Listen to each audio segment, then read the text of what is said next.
Oh my god, I forgot to tell you about the story time.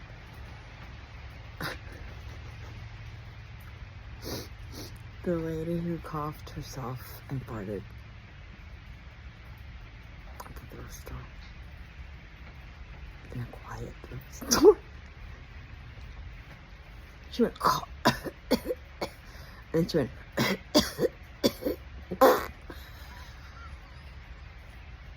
can't.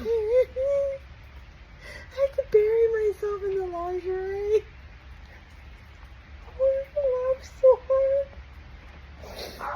It was a small thrift store. It was only a couple of aisles away.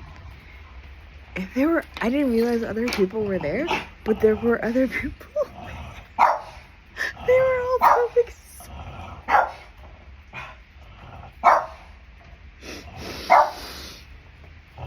Everyone heard it.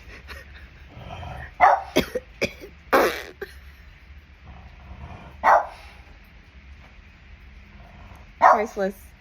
Priceless.